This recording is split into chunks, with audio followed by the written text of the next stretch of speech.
guys, it's Zander here and welcome back to another episode of Deck Doctor. This is a Golgari Counters deck that was submitted by one Todespudel, and I absolutely love this deck. I reckon it's pretty sweet. I'm not sure how much is going to change when I go through it, and the sideboard, I can tell you right now, it doesn't change a hell of a lot at all because I really like the sideboard. So I'm just going to go over his version of the deck, his sideboard, and then the improvements that I made to the deck, and hopefully you guys enjoy the video. To start off Toad's lineup, we have 4 copies of Walking Ballista, which is for 2x. It's a 0/0 construct, enters battlefield with X +1 counters on it. So for every 2 you pay, it gets 1 counter on it. And it's got pay 4 to put a +1 counter on it. And at any time you can remove a +1 counter from it to deal 1 damage to target creature or player. 1 Constrictor, at a 2 cost, black and a green, 2/3, snake. If 1 or more counters will be placed onto an artifact or creature you control, you put that many counters +1 on that permanent instead. And if you would get 1 or more counters, you get that many of those counters +1 instead. Between that and the 4 copies of Hardened Scales, which is for 1 green, if 1 or more +1 counters will be placed onto a creature you control, that many +1/+1/+1 counter are placed on that instead. So the obvious synergy here is with the Hardened Scales and the Winding Constrictor. Every time we're getting something onto the battlefield, if it's coming in with counters, it's coming in with extra. Every time we move a counter from something to something else, it's getting more counters. If we proliferate, everything's getting more counters. We can understand the basic idea of the deck. It's just abusing these 2 cards fairly specifically to get as much value out of +1 counter synergies as we can. Synergizing really well with that, and an absolutely insane 2-drop in the deck is the 4 copies of Avatar of the Resolute, which is for 2 green. It's a 3/2 Avatar with Reach and Trample, and it enters the battlefield with a +1 counter on it for each other creature you control with a +1 counter on it. Being a +1 counter deck, you can imagine that that's going to be quite a lot. A really cool 1-drop in the form of Simic Initiate, which is for 1 green. It's a 0/0 human mutant with Graft 1. So it enters the battlefield with a +1 counter on it. But the cool ability on the card is that whenever another creature comes into play, you may move a +1 counter from this creature onto it. So if we have a Hardened Scales out and we play a Simic Initiate, it comes in with 2 counters. Then we say we play a Winding Constrictor, then it's going to move a counter, or you can choose to move a counter, and then it's going to get an extra counter and an extra counter because of the Winding Constrictor, the Hardened Scales, and the Simic's counter as well. So you can see how with the synergies through the deck, it can pretty quickly get out of hand. It's really, really cool. Also running 3 copies of Rishka Pima Renegade, which is for 3, a 2/2 legendary creature Elf Druid. When it enters the battlefield, you put a +1/+1 counter on each of up to 2 target creatures, and each creature you control with a counter on it has tap, add 1 green mana to your mana pool. I used to run it in my green-black Constrictor when that was a thing in Standard. It's a really, really good card. 3 copies of Pollenbright Druid, which is one of the new cards to come out of the War of the Spark set. So it's for 2, 1 and a green. It's a 1/1 Elf Druid. When it enters the battlefield, you choose one. You can either put a +1 counter on a target creature, or you can proliferate. Being able to proliferate at a 2 cost is a really good rate. I'm not sure how useful it is by itself, just being on turn 2, I play it, I get a counter. But going into the mid to late game, this becomes a lot more useful. 2 copies of Aquastrand Spider, which is for 2, a 0/0 Spider Mutant with Graft 2. So it comes in with 2 counters, and then when a creature comes in, you can put a counter from this onto the creature. And it's also got pay 1 green. Target creature with +1 counter on it can block as though it had flying this turn. Just a pretty effective way to shut down flyers. 2 copies of Scavenging Ooze, which is for 2, a 2/2 Ooze. For 1 green, exile target card from a graveyard. If that was a creature card, you put a +1/+1 counter on Scavenging Ooze, and you gain 1 life. A little bit of gain life, synergy with the +1 counters, and its Graveyard Hate. Graveyard Hate's really prominent in the modern format at the moment, so I definitely think Scavenging Ooze is worth having in the main board here.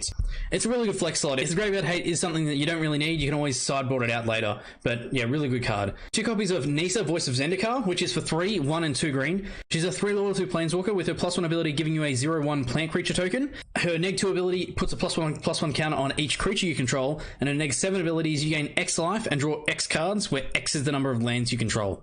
If we can ever get to her ultimate, that can be insanely huge, but it's obviously in there for the neg 2, being able to just blanket dump +1 counters onto all our creatures, which is really cool.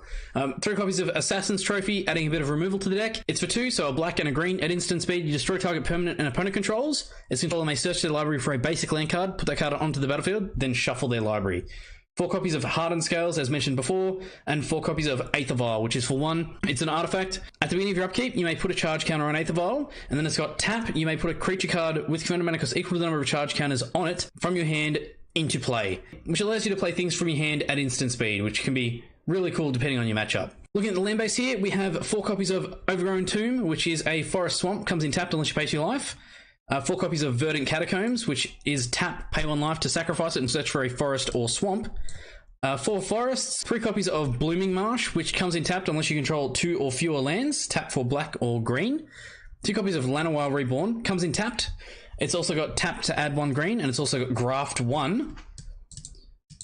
2 copies of Windswept Heath. There's white cards in the sideboard, that's why this is relevant. So Windswept Heath is tap, pay 1 life, sacrifice it, search your library for a forest or plains.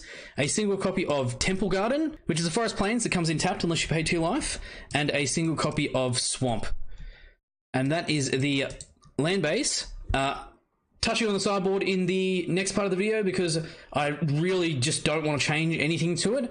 The only thing I can do is make a suggestion on maybe a couple of cards, but let's see what I did to improve the main deck. As we can see here, I have kept a lot of the same cards that were in the original version of the list.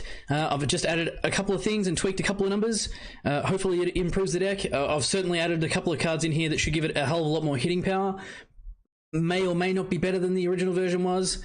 Until it's play tested, which I haven't had a chance to do. It's all up in the air at the moment. Todespudel, let me know in the comments if you get a chance to play test it and how it goes.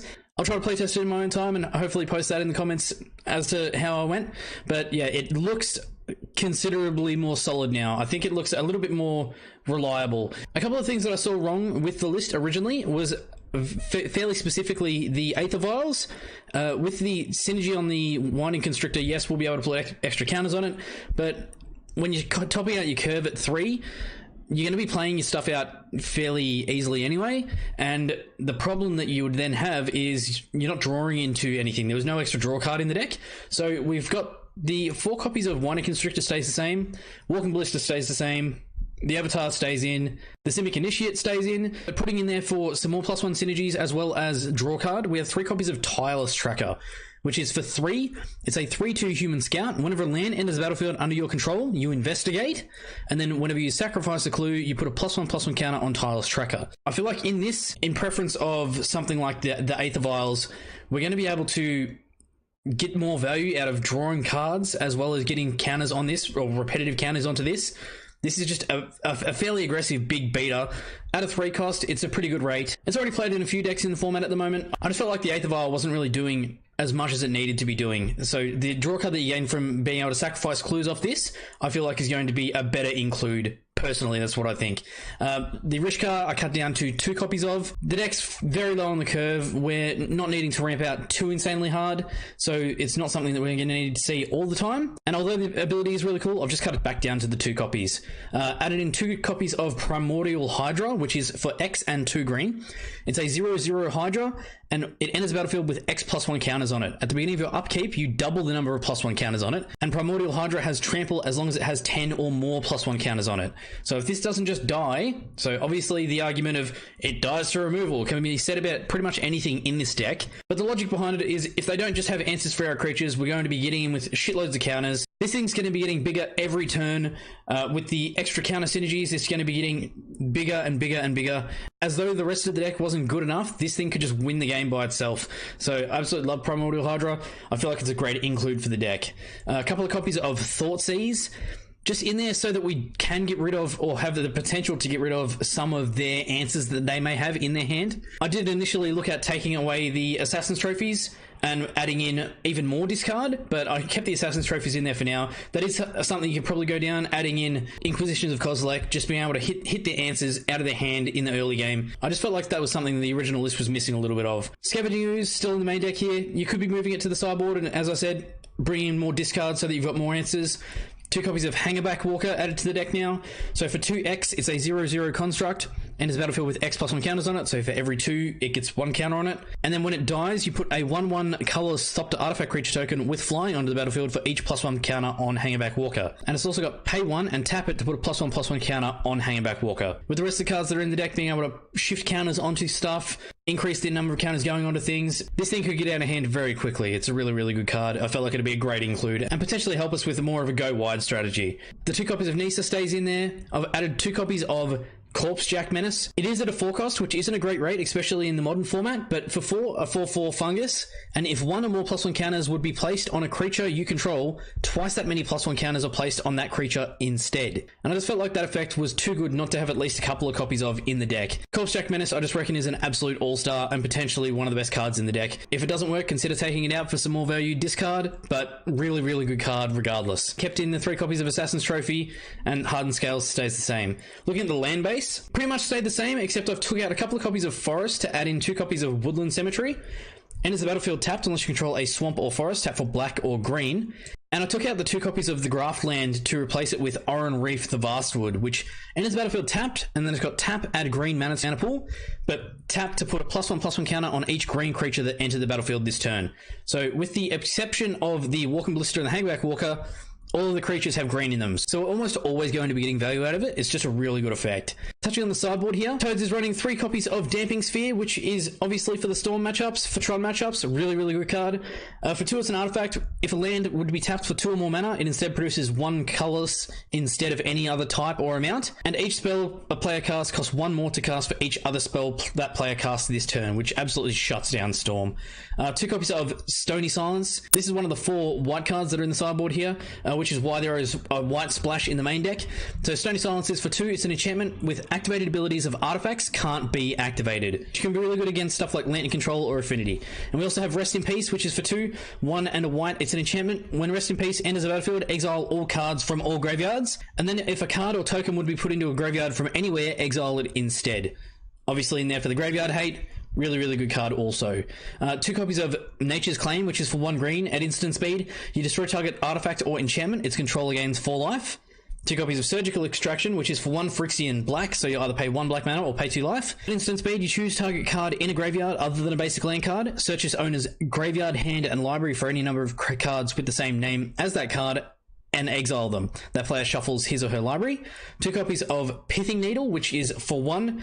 It's an artifact sets on the battlefield. When it enters the battlefield, you name a card, and activated abilities of the sources of the chosen name can't be activated unless they're mana abilities, which can shut down a lot of useful stuff in the modern format, Planeswalkers included. He has a sweeper in the form of Drown in Sorrow, which is for 3, 1 and 2 black. It's at sorcery speed. All creatures get -2/-2 until end of turn, and scry 1. This would be something you'd see play against more aggro decks, or lower to the ground aggro decks, like Goblins, Elves, Merfolk in the early game, Black-White Tokens, the Mardu Pyromancer deck, stuff like that. It's not fantastic, but it's still quite a good card. Down the bottom here is 3 cards that I would suggest could be in the sideboard. So I like the sideboard. I think it's great. I don't want to really be tweaking it. I didn't really have any kind of like input towards, no, that's a bad card, I'll get rid of it, or no, that's not right. So I think this is a really balanced sideboard. I think he's done really, really well with this. But the suggestions that I do have is for if he experiences a shift in his meta, and some of the cards in his sideboard may not look as useful as they once were, he could consider putting in one of these 3. So one of the first cards I want to talk about was Abrupt Decay, which is for 2, so a black and a green. At instant speed, it can't be countered by spells or abilities, and you destroy target non-land permanent with converted mana cost 3 or less. Can't be countered, really, really cool. Being able to destroy target non-land permanent with converted mana cost 3 or less will hit most of the modern format, which is really, really good. So I absolutely love Abrupt Decay, and it's something that you would usually see in the sideboard for a Golgari deck. But as I've said, I wouldn't take any of these cards out for it specifically. It's just a good card that could go in there if you wanted to find the room. Bioshift is for 1 hybrid, any combination of green or blue. At instant speed, you move any number of +1 counters from target creature onto another target creature with the same controller. Depending on your matchup, Bioshift could be really, really cool. Being able to throw all the counters off something like your Primordial Hydra, throwing the counters onto the Walking Ballista, ping your opponent. Say you got a Corpse Jack out, they're getting twice as many counters by doing that. Just adding another synergy to be able to move counters from one thing to another one. I've seen Bioshift played in a couple of different things, some Evolve decks, some other Simic +1 counter decks, and it's been an absolute all-star in the decks that I have seen it played in. I don't see why it wouldn't be just as good, if not better, in this deck too. And the last card that I want to talk about is Cry of the Canarian, which would be basically a replacement for Drown in Sorrow. I feel like it may or may not be better. So Cry of the Canarian, in standard at the moment, it's for 3, 1 and 2 black at sorcery speed. All creatures get -2/-2 until end of turn, and then you exile all creatures in all graveyards that were put there from the battlefield this turn, and if a creature would die this turn, exile it instead. So stuff like Phoenix decks, being able to neg them and then exile them, insanely cool. I feel like Cry the Canarian could be something really useful for that, specifically if that's what you're going up against. But Drown in Sorrow is a really good card, so I wouldn't necessarily cut it if you didn't need to. But that is the sideboard, and that is the main deck, and that is Golgari Counters for Modern from Todespudel. Let me know in the comments what you guys think. If you think I'm missing cards, if you think some cards are shit, some cards are good, whatever. If you've got a deck that you want to submit to the Deck Doctor series, post it down in the comments, along with what you want done with the deck, or the direction that you want done with the deck.